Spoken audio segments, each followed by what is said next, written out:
नमस्ते दोस्तों, स्वागत है बीए फोर्थ सेमेस्टर की समाजशास्त्र यानी सोशोलॉजी की मोस्ट इम्पोर्टेंट क्लास में। इस क्लास में हम मोस्ट इम्पोर्टेंट क्वेश्चनों को पढ़ने वाले हैं जो आपके 2 मई के एग्ज़ाम में सीधे सीधे पूछे जा सकते हैं। और मैं आपको ये बता दूं, ये क्वेश्चन इतने इम्पोर्टेंट हैं कि आपकी परीक्षा में सीधे ही पूछे जा सकते हैं। तो आपको इन क्वेश्चनों को अच्छे से 2-3 बार पढ़ लेना है और इनको तैयार कर लेना है। ये आपका 2023 का मॉडल पेपर है जो आपके चौधरी चरण सिंह विश्वविद्यालय के पैटर्न पर आधारित है और इसी प्रकार के आपके क्वेश्चन पूछे जाएंगे। ये क्लास काफ़ी इम्पोर्टेंट होने वाली है चौधरी चरण सिंह विश्वविद्यालय के सभी स्टूडेंट्स के लिए जिनका 2 मई को एग्ज़ाम है। और काफ़ी अच्छे क्वेश्चन हैं। और मैं आपको बता देता हूँ कि ज़्यादातर क्वेश्चन रिपीट होते हैं आपकी यूनिवर्सिटी में। ज़्यादातर क्वेश्चन रिपीट होते हैं और सेम टू सेम क्वेश्चन आपके वहाँ पर देखने को मिलेंगे 2 मई के एग्ज़ाम में। और अन्य किसी डेट में किसी दूसरी यूनिवर्सिटी का एग्ज़ाम है और उनका भी टाइटल सोशोलॉजी में इंडियन प्रॉब्लम वाला है, तो ये क्लास उनके लिए भी काफ़ी मोस्ट इम्पोर्टेंट है। कृपया अपना टाइटल मैच कर लीजिएगा हमारी क्लास से। मैं इसका टाइटल थंबनेल पर डाल दूंगा, पूरा टाइटल इंडियन प्रॉब्लम्स वाला। तो आप एक बार टाइटल मैच करके नहीं है अपनी, अगर टाइटल सेम है दोनों को तो आप बेफिक्र होकर हमारी क्लास को देख सकते हो। उसी से आपकी पूरी तैयारी आपके एग्ज़ाम की हो जाएगी। सभी विश्वविद्यालय की, जैसे डॉक्टर भीमराव अम्बेडकर यूनिवर्सिटी है और राम मनोहर विश्वविद्यालय है, माँ शुभकामरी विश्वविद्यालय है, विद्यावांशिनी विश्वविद्यालय है। तो तमाम जितने भी हमारे भारत में या हमारे यूपी में जितने भी यूनिवर्सिटी हैं बीए के, उन सभी स्टूडेंट्स के लिए काफ़ी इम्पोर्टेंट क्लास है। तो ज़्यादा देरी ना करते हुए वीडियो को करेंगे स्टार्ट, क्योंकि आपके पास भी टाइम कम है और टाइम हमारे पास भी बहुत कम है। तो देखेंगे पहला क्वेश्चन क्या है आपका। तो पहला क्वेश्चन है, विचलन से आप क्या समझते हैं। तो विचलन का अर्थ है समाज द्वारा स्वीकृत नियमों मानदंडों और मूल्यों का उल्लंघन करना। जब कोई व्यक्ति समाज की सामान्य अपेक्षाओं के विपरीत व्यवहार करता है, जब समाज की जो सामान्य अपेक्षाओं के विपरीत यानी उल्टा व्यवहार करता है तो उसे विचलन कहा जाता है। समाजशास्त्र में इसका प्रयोग अक्सर ऐसे व्यवहार के लिए होता है जो सामाजिक नियमों को तोड़ता है, जैसे अपराध, नशाखोरी या कोई भी असामाजिक कृत्य। तो अगला क्वेश्चन, इतना आपको इसके आंसर में लिख देना है। आपका काफ़ी इनफ रहेगा इतना क्वेश्चन आंसर लिखना और आपको पूरे नंबर मिल जाएंगे। और मैं आपको बता देता हूँ कि इतनी इम्पोर्टेंट क्लास है कि आपकी जो तैयारी है 80 से 90% तो यहीं से हो जाएगी। और आपको मैं बता देता हूँ, इसके बाद हम 1-2 क्लास और डालेंगे जो इस क्लास से अलग क्वेश्चन हो, और भी अच्छी तैयारी हो जाएगी उससे। फिर आपको कोई और क्लास देखने की ज़रूरत नहीं पड़ेगी। तो देखेंगे सेकंड क्वेश्चन है, श्वेत वसन अपराध क्या है। तो समाजशास्त्री सदरलैंड के अनुसार श्वेत वसन अपराध वह अपराध है जो उच्च सामाजिक स्थिति और समान सम्मान प्राप्त व्यक्तियों द्वारा अपने पेशे या व्यवसाय के दौरान किया जाता है। इसमें रिश्वतखोरी, गबन या कर चोरी, मिलावट और धोखाधड़ी जैसे कृत्य शामिल होते हैं। यह सामान्य सड़क अपराधों से भिन्न होता है और इसे समाज को भारी आर्थिक नुकसान होता है। इस क्वेश्चन में आपको इतना ही लिख देना है, आपके पूरे पूरे नंबर मिल जाएंगे। बाल अपराध पर संक्षिप्त टिप्पणी लिखिए। जब किसी बच्चे या किशोर अवस्था में, आमतौर पर 18 वर्ष से कम आयु द्वारा ऐसा कोई गैर कानूनी कार्य किया जाता है जो एक वयस्क द्वारा किए जाने पर अपराध माना जाता है, तो उसे बाल अपराध कहते हैं। इसमें चोरी, मारपीट, नशाखोरी या स्कूल से भागना शामिल है। इसके मुख्य कारण खराब पारिवारिक माहौल, गरीबी, अज्ञानता और बुरी संगत होते हैं। अगला क्वेश्चन देखेंगे, क्वेश्चन नंबर 4 है आपका, भ्रष्टाचार क्या है। भ्रष्टाचार से तात्पर्य किसी व्यक्ति, अधिकारी या संस्था द्वारा अपने पद, अधिकार और सत्ता का दुरुपयोग करके व्यक्ति या आर्थिक लाभ उठाना। उसमें रिश्वत लेना, भाई भतीजा पक्षपात और सरकारी धन का गबन आदि शामिल हैं। भ्रष्टाचार समाज के विकास में एक बड़ी बाधा है जो पूरी व्यवस्था को खोखला कर देता है। अगला क्वेश्चन देखेंगे, क्वेश्चन नंबर 5 है आपका, अन्य पिछड़ा वर्ग पर संक्षिप्त टिप्पणी लिखेंगे। तो अन्य पिछड़ा वर्ग यानी OBC other backward class Bharat में उन जातियों और समुदायों का सामूहिक नाम है जो सामाजिक, शैक्षणिक और आर्थिक रूप से पिछड़े हुए हैं, लेकिन अनुसूचित जाति यानी एससी और अनुसूचित जनजाति यानी एसटी की श्रेणी में नहीं आते। भारतीय संविधान के अनुच्छेद 340 के तहत इनके विकास और उत्थान के लिए शिक्षा और सरकारी नौकरियों में आरक्षण 27% का प्रावधान किया गया है।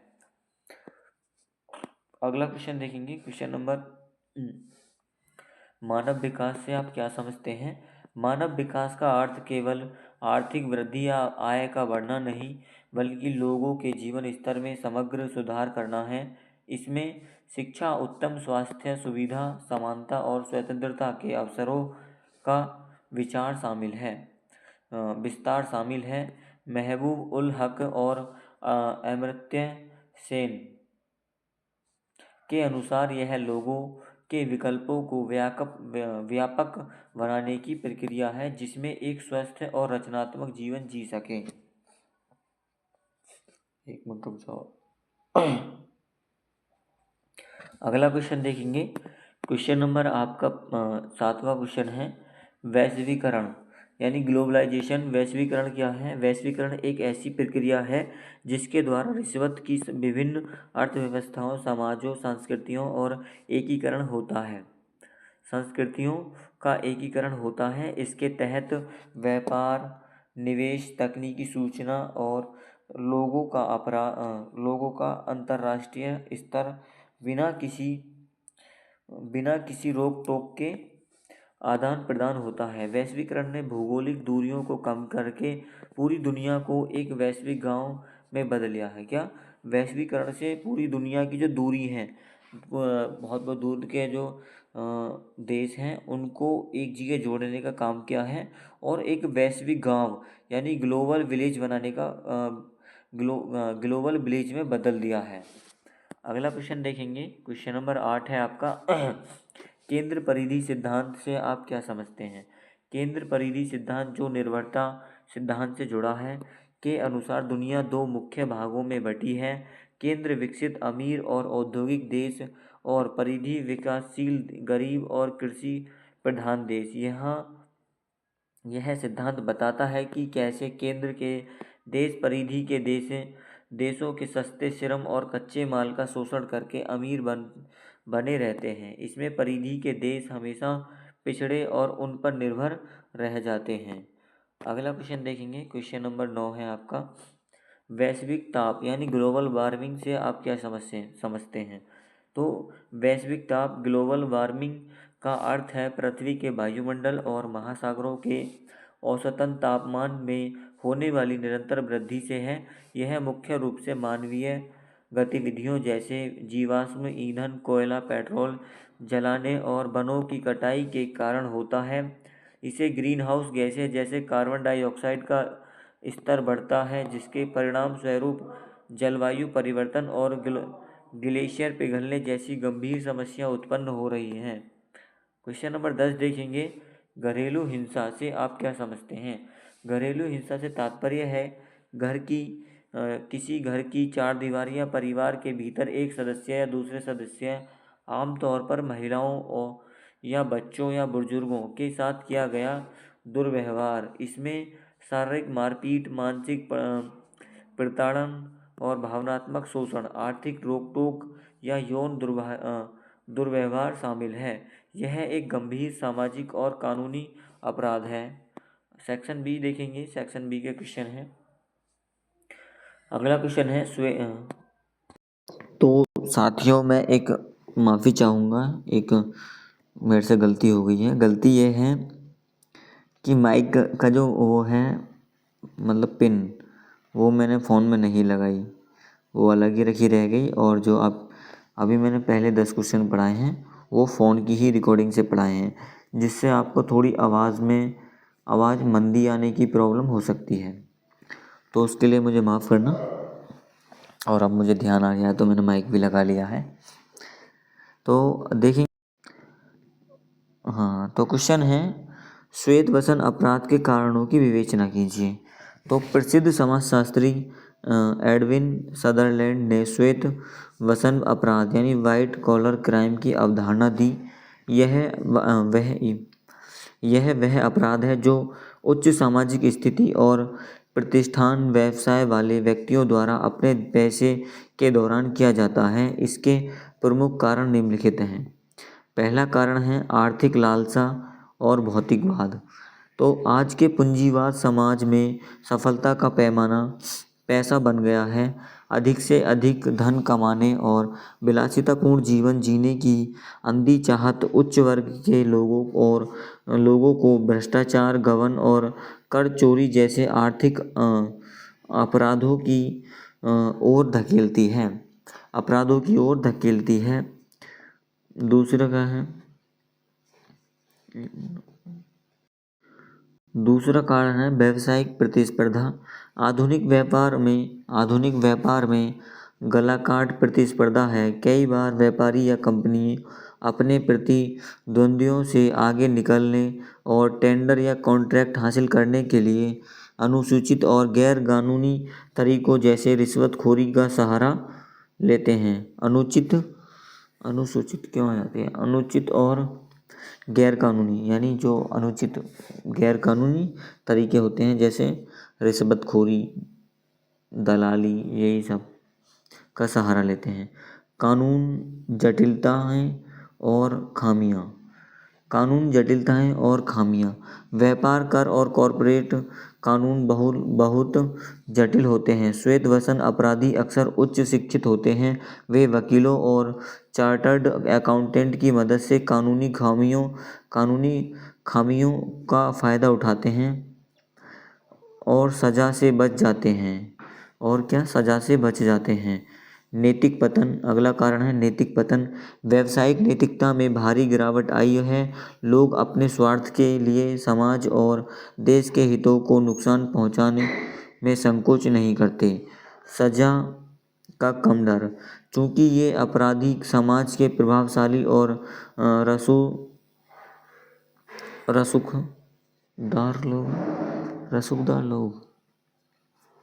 रसूखदार लोग होते हैं, इसलिए अक्सर वे पुलिस और न्याय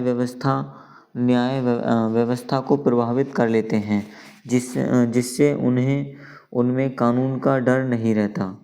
अगला क्वेश्चन देखेंगे। आतंकवाद पर एक निबंध लिखिए।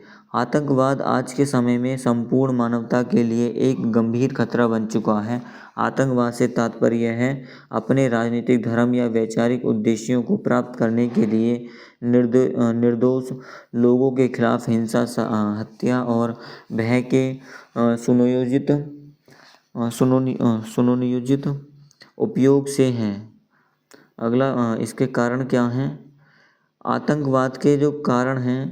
आतंकवाद के उभरने के कई कारण होते हैं। कई बार यह राजनीतिक अस्थिरता और सरकारी अन्याय के खिलाफ एक हिंसक प्रतिक्रिया के रूप में शुरू होता है।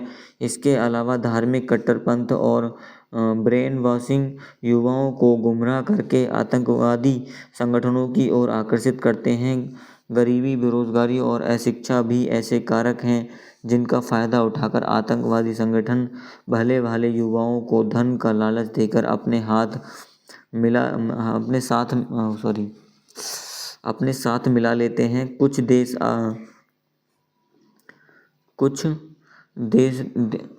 देशों द्वारा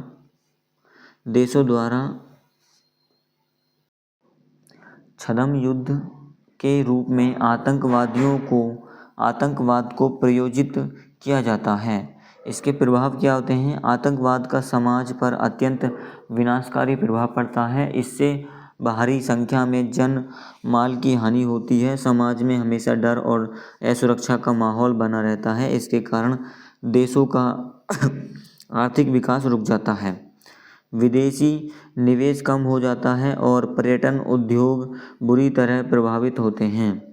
इसका समाधान क्या है? आतंकवाद से निपटने के लिए केवल सैन्य कार्रवाई ही पर्याप्त नहीं है। इसके लिए कड़े आतंकवाद विरोधी कानून, मजबूत खुफिया तंत्र और अंतर्राष्ट्रीय स्तर पर सभी देशों के बीच सहयोग की आवश्यकता है। साथ ही युवाओं को रोजगार देना और अशिक्षा के माध्यम से कट्टरवाद को दूर करना ही दूर करना भी अत्यंत आवश्यक है। अगला क्वेश्चन देखेंगे, क्वेश्चन नंबर 4 है सेक्शन बी का। वृद्ध जनसंख्या यानी बढ़ती जनसंख्या की जो मुख्य समस्याओं की विवेचना कीजिए। आधुनिक समाज में चिकित्सा सुविधाओं के विस्तार के कारण लोगों की औसत आयु बढ़ी है, जिससे वृद्ध जनसंख्या में तेजी से वृद्धि हुई। लेकिन इनके साथ ही वृद्धों के सामने कई गंभीर समस्या भी उत्पन्न हो गई। स्वास्थ्य संबंधी समस्याएं, बुढ़ापे में शरीर कमजोर हो जाता है और कई बीमारियां जैसे गठिया, मधुमेह, रक्तचाप, दृष्टि और श्रवण दोष घेर लेते हैं। महंगी चिकित्सा सुविधाओं के कारण उनके लिए उचित इलाज प्राप्त करना मुश्किल हो जाता है। दूसरी समस्या है आर्थिक असुरक्षा। सेवानिवृत्ति यानी रिटायरमेंट के बाद आय का अनियमित साधन समाप्त हो जाता है। जिन वृद्धों के पास पेंशन या कोई बचत नहीं होती, उन्हें अपनी दैनिक जरूरतों और दवाइयों के लिए पूरी तरह से अपने बच्चों या दूसरों पर निर्भर रहना पड़ता है। एकाकीपन,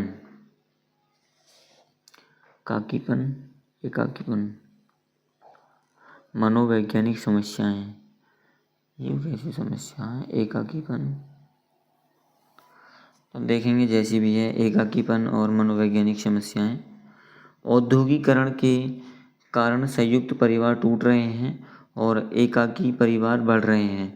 बच्चे रोजगार के लिए दूसरे शहर में चले जाते हैं, जिससे वृद्ध घर में अकेले रह जाते हैं। यह अकेलापन उनमें निराशा, अवसाद और मानसिक तनाव को जन्म देता है। अगली समस्या है सामाजिक उपेक्षा और दुर्व्यवहार। वर्तमान भौतिकवादी युग में नैतिक मूल्यों का पतन हुआ है। कई बार वृद्धों को परिवार में बोझ समझा जाता है, उन्हें उचित सम्मान नहीं मिलता और कई मामलों में उन्हें शारीरिक या मानसिक प्रताड़ना का भी शिकार होना पड़ता है। क्वेश्चन नंबर 5 देखेंगे, विकास के किसी सिद्धांत की विवेचना कीजिए। विकास के कई समाजशास्त्रीय सिद्धांत हैं, जिनमें आधुनिकीकरण का सिद्धांत सबसे प्रमुख है। यह सिद्धांत 1950 और 1960 के दशक में विकसित हुआ। सिद्धांत की मुख्य बातें हैं। आधुनिकीकरण का सिद्धांत यह मानता है कि विकास एक रेखीय प्रक्रिया है। इसके अनुसार दुनिया के सभी समाज एक पारंपरिक पिछड़े और कृषि आधारित अवस्था से शुरू होते हैं और धीरे धीरे विकसित होकर आधुनिक औद्योगिक और पूंजीवादी समाज में बदल जाते हैं। यह सिद्धांत पश्चिमी देशों, विशेषकर अमेरिका और पश्चिमी यूरोप के विकास मॉडल को ही आदर्श मानता है। इस सिद्धांत के प्रमुख विचारक डब्ल्यू रोस्टोव ने आर्थिक विकास के 5 चरण बताए हैं। पहला चरण है उड़ान से पूर्व की अवस्था। उड़ान की अवस्था यानी परिपक्वता या पक्वता की ओर अग्रसर। उच्च जन उपभोक्ता युग। विशेषताएं, यह सिद्धांत औद्योगिकरण, तकनीकी प्रगति और शहरीकरण, वैज्ञानिक शिक्षा और धर्मनिरपेक्षता को विकास के आवश्यक तत्व मानता है।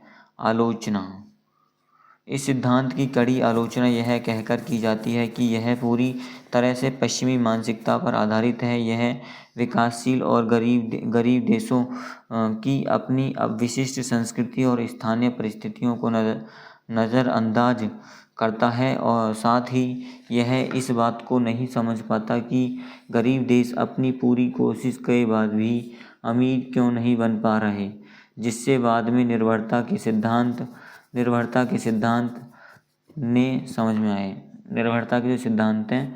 ने समझाया। इसको बाद में किसी ने समझाया? निर्भरता के सिद्धांत ने। अगला क्वेश्चन देखेंगे, सजातीयता पर एक लघु निबंध। सजातीयता यानी निर्जातीयता समाजशास्त्र की एक महत्वपूर्ण अवधारणा। सजातीयता से तात्पर्य लोगों के उस समूह से है जो एक साझा संस्कृति, विरासत, भाषा, धर्म, इतिहास, पहनावा या राष्ट्रीयता के आधार पर आपस में जुड़े होते हैं। जिसकी मुख्य विशेषता क्या है? सामाजिक सजातीयता जन्म और संस्कृति पर आधारित एक पहचान। एक सजातीय समूह के लोगों में हम की भावना बहुत प्रबल होती है। वे अपनी मान्यताओं और रीति रिवाजों के कारण खुद को एक दूसरे समूह से अलग मानते हैं। यह पहचान जैविक या शारीरिक विशेषताओं नस्ल से अलग होती है, क्योंकि यह मुख्य रूप से सांस्कृतिक समानता पर जोर देती है। सामाजिक भूमिका क्या रही है? सामाजिक भूमिका सजातीयता लोगों को एकजुट करने और उन्हें एक सामाजिक सुरक्षा और मनोवैज्ञानिक आधार प्रदान करने में मदद करती है। यह समाज में सांस्कृतिक विविधता को बनाए रखती है। यह समाज में सांस्कृतिक विविधता को बनाए रखती है सजातीयता। चुनौतियाँ क्या होती हैं इसमें? जब किसी समाज में विभिन्न सजातीय समूह संसाधनों और सत्ता या पहचान को लेकर आपस में टकराते हैं तो यह निर्जातीय संघर्ष का रूप ले लेता है। कई बार बहुसंख्यक सजातीय समूह द्वारा अल्पसंख्यक समूहों को दबाने का प्रयास किया जाता है, जिससे देश की एकता और अखंडता को खतरा पैदा होता है। जैसे भारत जैसे विविधतापूर्ण देश में भाषा, धर्म, क्षेत्र के आधार पर कई सजातीय समूह मौजूद हैं, जिनके बीच सामंजस्य बनाए रखना लोकतंत्र के लिए एक बड़ी चुनौती है। क्वेश्चन नंबर 7 देखेंगे। साइबर अपराध के कारणों की विवेचना कीजिए। साइबर अपराध वे गैरकानूनी गतिविधियां हैं जिनमें कंप्यूटर, स्मार्टफोन, नेटवर्क या इंटरनेट का उपयोग एक हथियार या लक्ष्य के रूप में किया जाता है, जैसे हैकिंग, फिशिंग, ऑनलाइन धोखाधड़ी। इसके मुख्य कारण निम्नलिखित हैं। पहला कारण है तकनीक की आसान पहुंच। आज इंटरनेट, कंप्यूटर और स्मार्टफोन बहुत सस्ते हो गए हैं और इनकी पहुंच घर घर तक हो गई है। तकनीक का इतना व्यापक विस्तार अपराधियों के लिए नए अवसर पैदा करता है। गुमनामी यानी साइबर दुनिया की सबसे बड़ी विशेषता यह है कि इसमें कोई भी व्यक्ति अपनी असली पहचान छिपाकर काम कर सकता है। अपराधी फर्जी आईडी, आईपी एड्रेस या डार्क वेब का इस्तेमाल करके, जिसमें उन्हें ट्रैक करना और पकड़ना बहुत मुश्किल हो जाता है। तो दोस्तों मैं आपको बता दूं, कल रात की शाम की बात है। मेरे भाई थे एक, तो उनका फ़ोन क्या हो गया था, हैक हो गया था। उनके फ़ोन से जिसने हैक किया था, तो वो हैकर एक मैसेज डाल रहा था उनके व्हाट्सअप ग्रुप में, जितने भी उनके व्हाट्सअप नंबर थे, कॉन्टैक्ट नंबर थे व्हाट्सअप में, उन सभी को एक ही मैसेज डाल रहा था कि हमको पैसा चाहिए 2000 रुपये, हम यहाँ फंसे हुए हैं और 15 मिनट में मैं रिटर्न कर दूँगा। तो उन्होंने ये बात उसने कर तो दिया, और उन भैया पर इतना विश्वास था, वो भाई थे अपने, उन पर इतना विश्वास था कि जो उनके साथी लोग थे, और वो मैसेज मेरे पास भी आया था, तो उन्होंने बिना उनके उनके बिना फ़ोन आए मैसेज पढ़कर ही पैसे डालने स्टार्ट कर दिए। मैंने कम से कम 6 बार ट्राई करा कि डल जाए वो फंसे पड़े होंगे, लेकिन बार बार उस स्कैनर से पैसे जा ही नहीं रहे। तो ये समझो कि रात बस बाल बाल बच गए। तो ऐसी बड़ी स्कैमर से बचे रहें कि आजकल फ़ोन हैक होने के बाद व्हाट्सएप पे मैसेज आ रहा है कि भाई पैसे डाल दो, मैं 15 मिनट या 10 मिनट में रिटर्न कर दूं। तो उससे पहले आपको एक बार उनसे कॉल कर बात कर लेनी चाहिए। अगर वो तुम्हारा फ़ोन नहीं उठा रहे हैं तो समझो उनका फ़ोन हैक है और वो किसी दुविधा में फंसे हुए हैं। बिना बात करे किसी के फ़ोन में पैसे मत डालना। वो तो शुक्र है भगवान का कि भगवान ने हमारी किस्मत अच्छी लिखी हुई है, यानी 2,000 रुपये का चूना लग जाता राती, और फिर घर वालों की हमें सुननी पड़ती। तो इसलिए थोड़ा सावधान रहिएगा, क्योंकि आजकल साइबर क्राइम बहुत ज़्यादा चल रहे हैं, और कोई भी ऐसी पैसे डालने का मैसेज आए तो सबसे पहले उनसे बात कर लीजिएगा फ़ोन पर ठीक से, उससे पहले पैसे मत डालिएगा। तो देखेंगे अगला कारण देखेंगे, आर्थिक लाभ की चाहत। रातों रात अमीर बनने का लालच साइबर अपराध का सबसे बड़ा कारण है। ऑनलाइन बैंकिंग और ई कॉमर्स के बढ़ने से अपराधियों के लिए लोगों के बैंक खाते खाली करना, उनका डेटा चुरा कर फिरौती मांगना आसान हो गया है। सुरक्षा की खामियां, कई संस्थाओं और आम लोगों के कंप्यूटर सिस्टम नेटवर्क सुरक्षा बहुत कमज़ोर होते हैं। साइबर अपराधी इन्हीं तकनीकी खामियों का फ़ायदा उठाते हैं। जागरूकता की कमी, आम जनता में साइबर सुरक्षा के प्रति बहुत कम जागरूकता है। लोग आसानी से फर्जी ईमेल, लॉटरी के मैसेज या लालच देने वाले लिंक पर क्लिक कर देते हैं और अपनी गोपनीय जानकारी यानी OTP साझा करते हैं। इनसे बच के रहना चाहिए। जाति असमानता पर एक लघु निबंध। जाति असमानता भारतीय समाज की सबसे पुरानी और जटिल समस्या में से एक है। यह एक ऐसी सामाजिक व्यवस्था है जिसमें जन्म के आधार पर लोगों को विभिन्न ऊंच नीच के स्तरों में बांट दिया गया जाता है। इस व्यवस्था में कुछ जातियों को उच्च और पवित्र माना जाता है, जबकि अन्य निम्न और अपवित्र माना जाता है।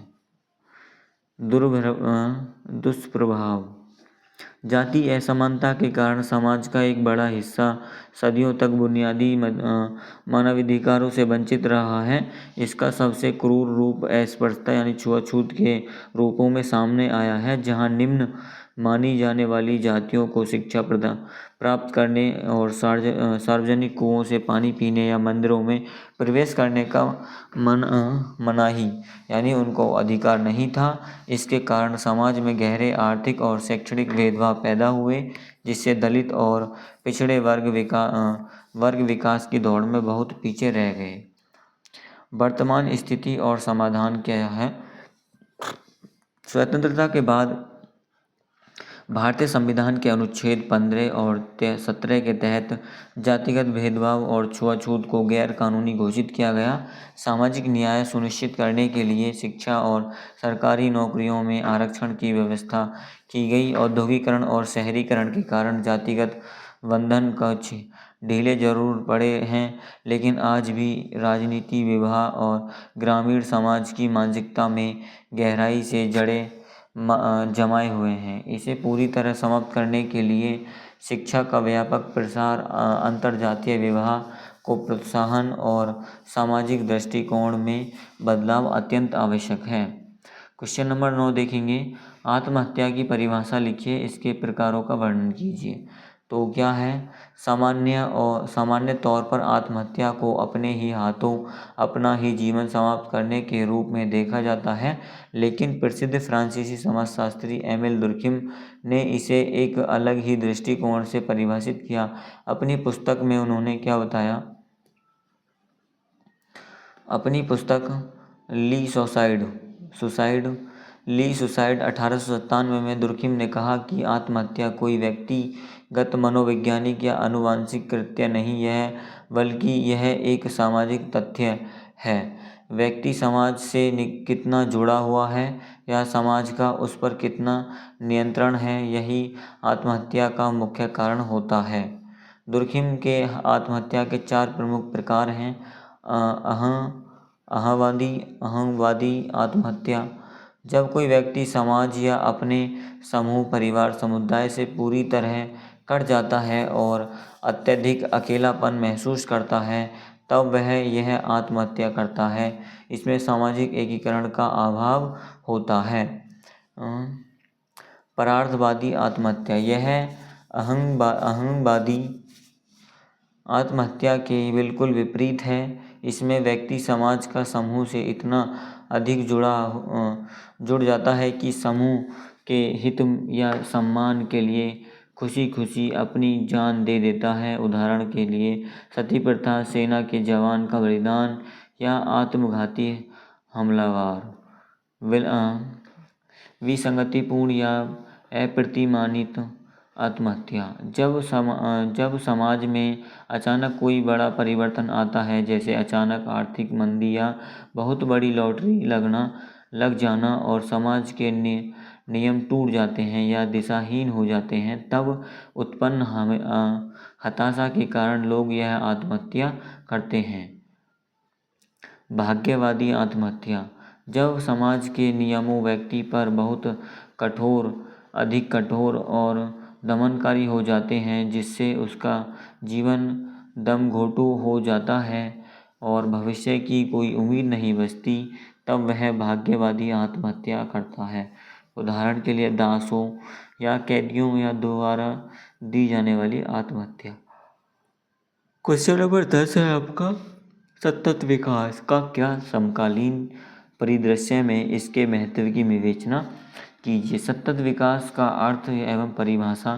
सतत विकास या टिकाऊ विकास। विकास एक ऐसी अवधारणा है जो पर्यावरण विकास के बीच संतुलन बनाए रखने पर जोर देती है। इसकी सबसे प्रामाणिक परिभाषा 1887 में संयुक्त राष्ट्र के ब्रेटलैंड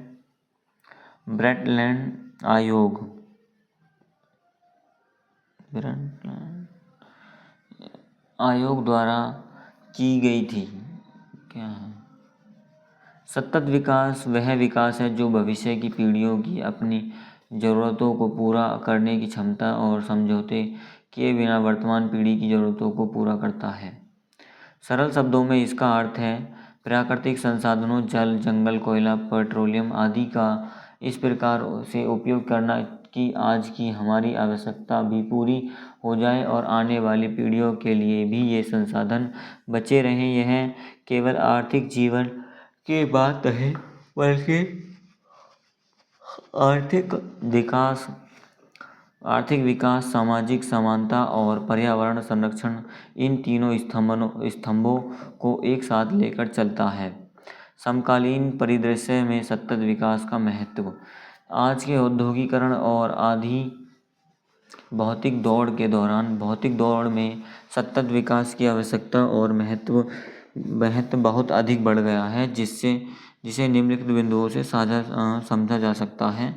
पहला बिंदु देखेंगे, पर्यावरण का संरक्षण और जलवायु परिवर्तन का नियंत्रण। आज दुनिया ग्लोबल वार्मिंग, ओजोन परत में छेद और बेमौसम जैसी गंभीर जलवायु समस्याओं का सामना कर रही है। सतत विकास कार्बन उत्सर्जन को कम करने, स्वच्छ ऊर्जा, सौर पवन ऊर्जा का उपयोग करने और वनों को बचाने पर जोर देता है, जो पृथ्वी को विनाश से बचाने के लिए अनिवार्य है।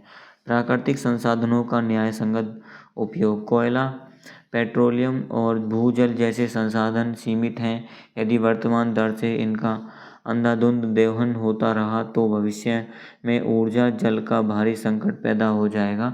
सतत विकास संसाधनों के पुनर्चक्रण और न्यूनतम बर्बादी सिखाती है। न्यूनतम जो पुनर्चक्रण है और न्यूनतम बर्बादी सिखाता है। आने वाली पीढ़ियों के लिए जिम्मेदारी। यह एक नैतिक दायित्व है कि हम अपने बच्चों और भविष्य की पीढ़ियों को एक सुरक्षित, हरा भरा और रहने योग्य ग्रह सौंपें, न कि एक प्रदूषित और संसाधनों से खाली पृथ्वी। जैव विविधता की रक्षा। जंगल की कटाई और प्रदूषण से हजारों जीव जंतुओं और वनस्पतियों की प्रजातियां विलुप्त हो रही हैं। सतत विकास पारिस्थितिकी तंत्र के संतुलन को बनाए रखने और सभी जीवों को संरक्षण महत्व देता है। समानता और गरीबी उन्मूलन। सतत विकास केवल अमीर देशों का अमीर लोगों का विकास नहीं, यह सुनिश्चित करता है कि विकास का लाभ समाज के अंतिम तक पहुँचे। गरीब कम हो या सभी को शुद्ध पेयजल, स्वस्थ और शिक्षा जैसी बुनियादी सुविधा मिले। दीर्घकालिक आर्थिक स्थिरता। दीर्घकालिक आर्थिक स्थिरता पर्यावरण को नष्ट करके पाया गया आर्थिक विकास कुछ समय का होता है, अंततः विनाश लाता है। सतत विकास ऐसी हरित अर्थव्यवस्था का निर्माण करता है जो लंबे समय तक स्थिर रहती है। सिंपल सा निष्कर्ष है इसका, आज के परिदृश्य में सतत विकास का विकल्प नहीं बल्कि हमारी मजबूत और आवश्यकता। यह मानवता और पृथ्वी पर लंबे समय तक जीवित रहना है तो हमें संयुक्त राष्ट्र द्वारा तय किए गए 17 सतत विकास लक्ष्यों को गंभीरता से ही अपनाना होगा। क्वेश्चन नंबर 11 है, अपराध को परिभाषित कीजिए, इसके कारणों की विवेचना कीजिए।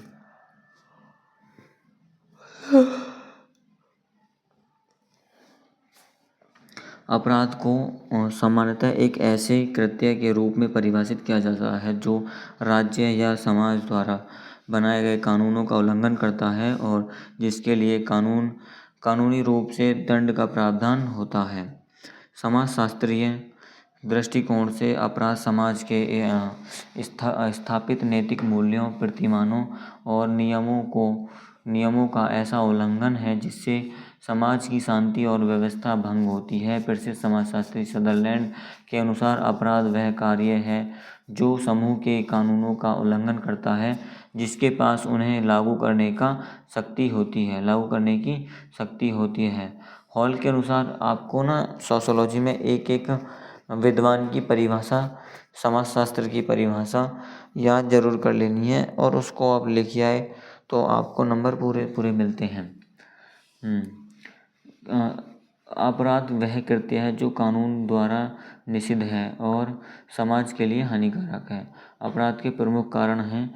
अपराध कोई जन्मजात प्रवृत्ति नहीं है बल्कि यह सीखी हुई प्रक्रिया है जो व्यक्ति को उनके सामाजिक और आर्थिक परिवेश से मिलती है। इसके कारण को निम्नलिखित प्रमुख वर्गों में बांटा जाता है। फर्स्ट वर्ग सामाजिक कारण। टूटा हुआ परिवार, पारिवारिक कलह, माता पिता का तलाक या घरेलू हिंसा वाले माहौल में पले बड़े बच्चों में अक्सर असुरक्षा और क्रोध होता है जो उन्हें अपराध की ओर धकेलता है। बुरी संगत, व्यक्ति अक्सर अपने दोस्तों और साथियों के प्रभाव में आकर अपराध सीखता है। और किशोर उम्र में पीयर प्रेशर, नशाखोरी और चोरी का बड़ा कारण बनता है। मलिन बस्तियां, औद्योगिकरण के कारण शहरों में बनी झुग्गी झोपड़ियों में बुनियादी सुविधाओं का अभाव और भीड़-भाड़ वाला माहौल होता है जो अपराध पनपने के लिए आदर्श स्थिति प्रदान करता है। शिक्षा का अभाव क्या है? अशिक्षा अज्ञानता को जन्म देती है जिससे व्यक्ति सही या गलत का निर्णय नहीं कर पाता। आर्थिक कारण क्या है? गरीबी अपराध का सबसे बड़ा कारण है। जब व्यक्ति अपने परिवार की बुनियादी ज़रूरतें, रोटी कपड़ा को ईमानदारी से पूरा नहीं कर पाता तो वह मजबूरी में चोरी, डकैती या धोखाधड़ी का रास्ता अपनाता है। बेरोजगारी, काम न मिलने के कारण युवाओं में भारी निराशा और हताशा पैदा होती है। खाली दिमाग शैतान का घर होता है और ऐसे युवा आसानी से आपराधिक गिरोहों के लालच में आ जाते हैं। आर्थिक असमानता, समाज में अमीर और गरीब के बीच की बहुत बड़ी खाई वर्ग पैदा करती है। विलासितापूर्ण जीवन जीने की लालसा में लोग भ्रष्ट तरीके अपनाते हैं। तीसरा देखेंगे मनोवैज्ञानिक कारण। मानसिक अस्थिरता, कुंठा और हीन भावना या अत्यधिक क्रोध व्यक्ति के सोचने समझने की क्षमता को खत्म कर देता है जिससे हिंसक अपराध जैसी हत्या या बलात्कार कर बैठता है। चौथा है आधुनिक एवं अन्य कारण। मीडिया और इंटरनेट का प्रभाव।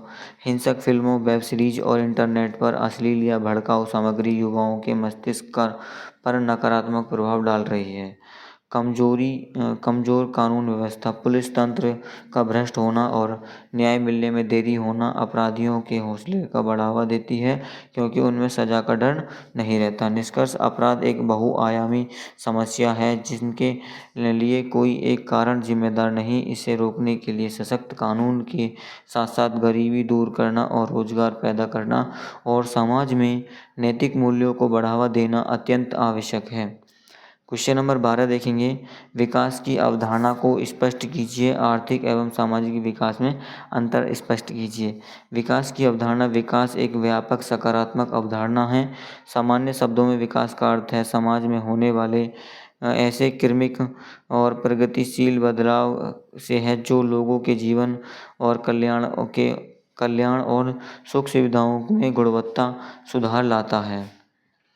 यह केवल वृद्धि या ग्रोथ से अलग वृद्धि का ग्रोथ वृद्धि से अलग है। वृद्धि का अर्थ केवल मात्रात्मक बढ़ोतरी जैसे पैसा बढ़ाना हो सकता है, लेकिन विकास तब माना जाता है जब उसे पैसे से सामाजिक शिक्षा, स्वास्थ्य और समानता में भी सुधार हो। विकास का मुख्य उद्देश्य मानव के विकल्पों को बढ़ावा और उसे स्वतंत्रता देना और समाज की पिछड़ी हुई स्थिति को आधुनिक उन्नति स्थिति में बदलना है। आर्थिक विकास और सामाजिक विकास में अंतर स्पष्ट कीजिए। विकास के दो सबसे महत्वपूर्ण आयाम आर्थिक और सामाजिक विकास हैं। हालांकि ये दोनों एक दूसरे से जुड़े हुए हैं, फिर भी इनमें बुनियादी अंतर है जिसे निम्नलिखित बिंदुओं से स्पष्ट किया जा सकता है। तो मुख्य अर्थ है इनका। पहला देखो, ये एक साइड हेडिंग है जिसे मुख्य अर्थ प्रकृति और पैमाने का मापने का पैमाना और फोकस के क्षेत्र और लक्ष्य। तो देखेंगे पहला मुख्य कार्य जो वाला जो है, इसका सीधा संबंध देश की अर्थव्यवस्था, उत्पादन, धन और आय के बढ़ोतरी से है। यह भौतिक संबंध पर जोर देता है। इसका संबंध लोगों के जीवन स्तर, कल्याण, स्वास्थ्य, शिक्षा और सामाजिक न्याय से है। यह मानव संबंधता पर जोर देता है। अगला अंतर देखेंगे, यह मुख्य रूप से मात्रात्मक होता है। इसे संख्याओं में नापा जा सकता है। यह मुख्य रूप से गुणात्मक होता है। यह जीवन की गुणवत्ता को मापता है, जिसे केवल संस्थाओं में नहीं गिना जा सकता। अगला अंतर है इनका, इसे मापने के लिए सकल घरेलू उत्पादक यानी जीडीपी, राष्ट्रीय आय जीएनपी और प्रति व्यक्ति आय पर कैपिटल इनकम का प्रयोग किया जाता है। इसे मापने के लिए केवल मानव का यानी विकास सूचकांक एचडीआई, साक्षरता दर, शिशु मृत्यु दर कम होना और जीवन प्रत्याशा का प्रयोग किया जाता है। औद्योगिकरण, कृषि में सुधार, व्यापार, बुनियादी ढांचा, सड़कें, बिजली, रोड, रोजगार के अवसरों का निर्माण, शिक्षा का प्रसार, बेहतर चिकित्सा सुविधाएं, लैंगिक समानताएं, महिलाओं का सशक्तिकरण और जातिगत धर्म आधार पर भेदभाव मिटाना। इसका मुख्य लक्ष्य देश की संपत्ति को बढ़ावा और आर्थिक रूप से निर्भर बनाता है। इसका मुख्य लक्ष्य होता है समाज में व्याप्त कुरीतियों को दूर करके एक समतामूलक, न्यायपूर्ण और खुशहाल समाज का निर्माण करना। आर्थिक विकास सामाजिक विकास से प्राप्त करने का एक साधन या रास्ता है। पैसे के बिना समाज का विकास कठिन है। सामाजिक विकास अपने आप में साध्य मंजिल है। अंततः पैसा कमाने का उद्देश्य अच्छा जीवन जीना ही होता है। इसका निष्कर्ष देखेंगे, कोई भी देश केवल ऊंची जीडीपी हासिल करके विकसित नहीं कहलाता या कहला सकता है। यदि वहाँ के लोग अनपढ़, बीमार और गरीबी और सच्चा विकास तभी होता है जब आर्थिक विकास का लाभ सामाजिक विकास और परिवर्तित हो। इसलिए दोनों एक गाड़ी के दो पहिए के समान हैं जो अपने देश की प्रगति के साथ साथ चलने चाहिए। लास्ट क्वेश्चन है आपका ये वाला, भारत में सजातीय एवं धार्मिक अल्पसंख्यकों की समस्याओं की विवेचना कीजिए। तो भारत एक विशाल और विविधतापूर्ण देश है जहाँ कई धर्मों, जातियों, भाषाओं और सजातीय समूहों के लोग एक साथ रहते हैं। भारतीय संविधान के अनुसार ऐसे समूह जो संख्या में बहुसंख्यकों से कम हैं और जिनकी अपनी विशिष्ट संस्कृति, भाषा या धर्म है, उन्हें अल्पसंख्यक माना जाता है। भारत में प्रमुख धार्मिक अल्पसंख्यक मुस्लिम, ईसाई, सिख, बौद्ध, पारसी और जैन हैं। इसके अलावा पूर्वोत्तर भारत और अन्य क्षेत्रों में कई सजातीय अल्पसंख्यक समूह भी रहते हैं। संविधान में कई अधिकारों यानी अनुच्छेद 29 और 30 के बावजूद भारत में अल्पसंख्यक समूहों को आज भी कई गंभीर समस्याओं का सामना करना पड़ता है। धार्मिक एवं सजातीय अल्पसंख्यकों की प्रमुख समस्याएं: सुरक्षा और पहचान का संकट, पहचान का संकट। अल्पसंख्यकों की सबसे बड़ी समस्या उनके मन में व्याप्त असुरक्षा की भावना। कई बार बहुसंख्यक समुदाय की संस्कृति के हावी होने के कारण उन्हें अपनी विशिष्ट पहचान, भाषा, रीति रिवाज, रहन सहन खोने का डर रहता है। इसके अलावा सांप्रदायिक दंगों और हिंसक घटनाओं के कारण उनमें जानमाल का भय बना रहता है, जिससे घटोत्कच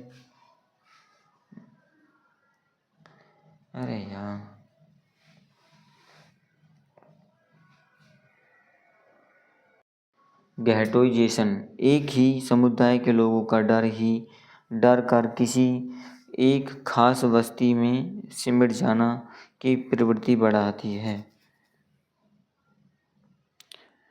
शैक्षणिक पिछड़ापन, भारत में कुछ अल्पसंख्यक समुदाय, विशेषकर मुसलमानों और शिक्षित स्तर पर आज भी बहुत निम्न हैं। सच्चर समिति की रिपोर्ट ने स्पष्ट किया था कि शिक्षा के क्षेत्र में मुस्लिमों की स्थिति बहुत खराब है। गरीबी और जागरूकता की कमी के कारण इन समूह के बच्चे उच्च शिक्षा, तकनीकी शिक्षा से वंचित रह जाते हैं, उनके समग्र विकास को रोकता है। और तीसरा है आर्थिक वंचना और बेरोजगारी। शैक्षणिक पिछड़ेपन का सीधा असर रोजगार पर पड़ता है। सरकारी नौकरियों, प्रशासनिक सेवाओं, पुलिस और कॉरपोरेट जगत में अल्पसंख्यकों, विशेषकर मुस्लिम और कुछ सजातीय समूहों का प्रतिनिधित्व उनकी जनसंख्या के अनुपात में बहुत कम है। अधिकांश अल्पसंख्यक स्वरोजगार, छोटे व्यवसायों का असंगठित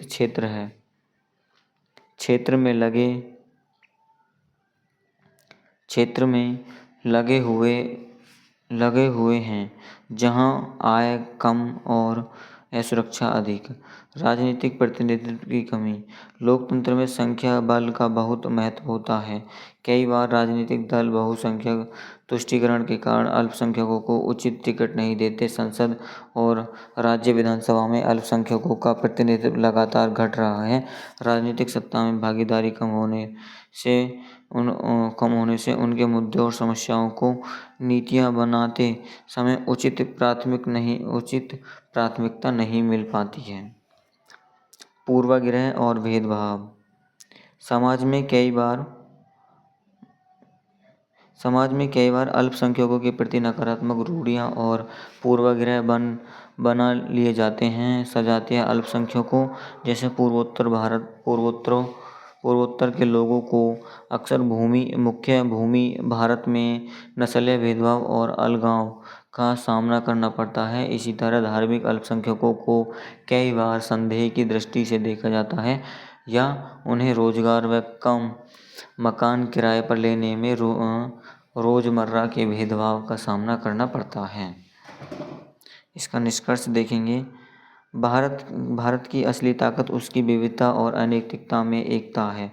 देश का संपूर्ण विकास तब तक संभव नहीं जब तक अल्पसंख्यकों की इन समस्याओं का समाधान नहीं किया जाता। इसके लिए सरकार को न केवल अल्पसंख्यकों के कल्याण के लिए बनी योजनाएं जैसे छात्रवृत्ति, कौशल विकास को ईमानदारी से लागू करना होगा, बल्कि समाज में विश्वास, भाईचारा और सहिष्णुता का माहौल भी बनाना होगा। अल्पसंख्यकों का मुख्य धारा में एकीकरण भारत को एक मजबूत राष्ट्र बनाने के लिए अनिवार्य है। तो दोस्तों, ये मोस्ट इम्पोर्टेंट क्वेश्चन थे, लॉन्ग शॉर्ट वेरी शॉर्ट। ये काफ़ी most important BA 4th semester के लिए मोस्ट इम्पोर्टेंट क्वेश्चन थे।